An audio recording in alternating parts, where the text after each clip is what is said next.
So Darren, are insider's cash loans considered actual cash loans? No, it's a great question too. When you make an offer on a property, you don't want to put that it's a cash transaction unless it's all your cash. If you're going to be using a loan of any type, you want to make sure that you make an offer with a contingency upon getting lending. Even if it's a private money loan, it still has a contingency. So you might make an offer to a bank and say it's cash, and they might value that offer with other offers that are contingent upon the sale of a home or contingent upon a loan, and they might take yours because it says cash. But when you later notify them that there's a loan, they might say, "Oh, actually, we'll take a different one." Okay. So you want to make sure, of course, that the offer's made correctly, and if there's a loan involved, then you need to put a loan. There's one situation where you can put cash, and that's if you're going to buy it and sell it in 3 days. Okay. It's considered a cash transaction if you quickly flip it that fast. Okay. But for the 3-month loan or the 3-year loan, you should put contingent upon financing. Okay, Yeah. that makes sense. Yeah. And it's not a cash loan in the regards of, I'm going to take the cash and decide, I'm not going to do the house, I'm going to buy this car. Oh, for sure, yeah. Of course, insider's cash, any lender should always go through a title company. We collect title insurance. The title company is insuring us and insuring you that you'll have free and clear title to the property, and that we'll have a free and clear first lien position on the title of the property. Good, that's very good. So someone who wants to use insider's cash, what should they have ready and available to come to you with to do a loan? Definitely an accepted offer. If they're buying a property, for sure we want to make sure the offer is accepted, both parties have signed. I'll often get an offer or a contract with only one set of signatures, and I'll ask for the other ones. Okay. So we want to make sure the offer is accepted. We want to make sure that you have an LLC, limited liability corporation, or an IRA that we're going to lend to. Okay. With insider's cash, it's a commercial loan, even though it might be on a residential property.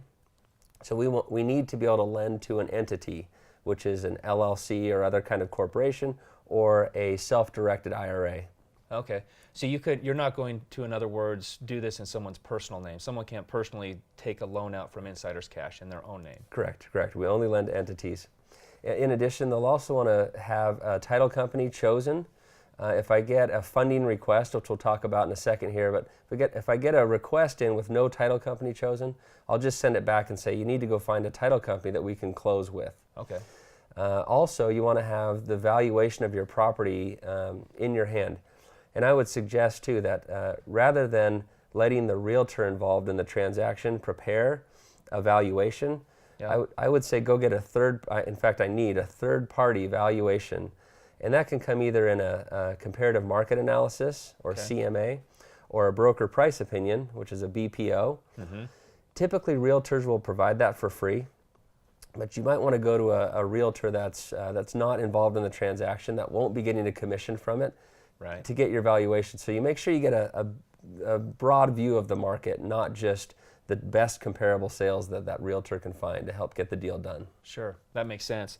And back, just clarify on setting up an entity. You mentioned an LLC, but they could, well, I should ask the question, could they use an S Corp or a C Corp or an entity like that as well? Yeah, any entity with an employer identification number, an EIN, will suffice. And also, to clarify further, the IRA, if you have an IRA, you have to self-direct it, which means you could now use it for real estate. Sure. Because you need a custodian that can sign the papers for your loan already ready to go. So if you're going to use an IRA, make sure that it's already self-directed. Great, that makes sense. So once you get all of that together, and I'm going to come to Insider's Cash for a loan, what's the next step in the process? How do I do it? Simply go to the website, which is insiderscash.com. There's a tab that says funding request or funds request. You're going to request funds, and it just walks you through the process of what are you doing? Are you buying a home or are you refinancing a home? In Insider's Cash, we actually do refinances and purchases on those 3 programs. Okay. If you're buying a home, it'll ask you specific questions. If you're refinancing a home, it'll ask you different questions. Once you fill that out and push submit at the bottom, I get an email with that information, and then I'll quickly, usually within a day, I'll email you back and say, these are the things that I need to collect from you to be able to get your loan underwritten. And once you provide those items, then we get you money. We get money to the title company for you. Please wait, though. We want to make sure everyone who's listening waits until they get the email back of which items are needed, because each transaction is different. And so I might see a funding request that mentions something that I put in a new line item of something I need from that individual transaction. Okay. So just to recap then, or summarize, if I want to use Insider's Cash, I need to have an LLC, I need to have a title company, I need to have a valuation, but I don't bring that to you yet. I first go to the website, insiderscash.com, fill out the information there, Right. and at that point, you'll ask me for the other information that I need to send in to you. That's right.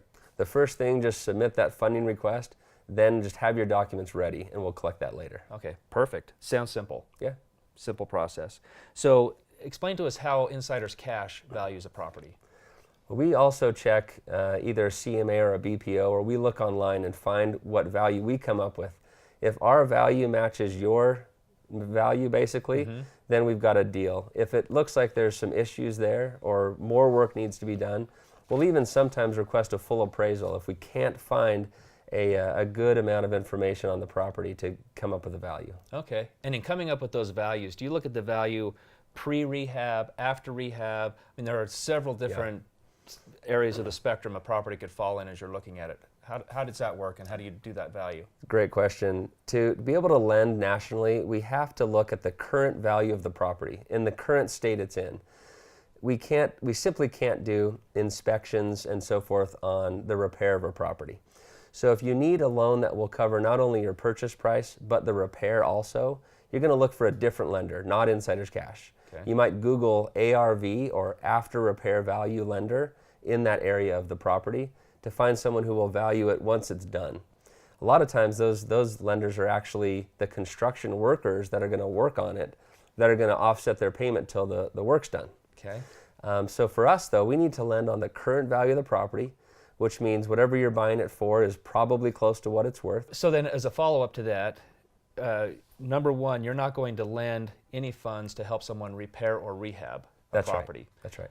So number two, it would be the properties that you're going to lend on are rehabbed, they're ready to go. It's done, and the value is assessed on the property.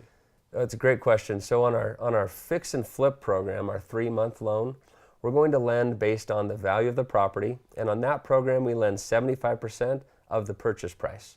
It's up to you to come up with the other 25% down and the rehab costs that it costs to fix that property up. Yeah. On our 3-year loan, it's a little different.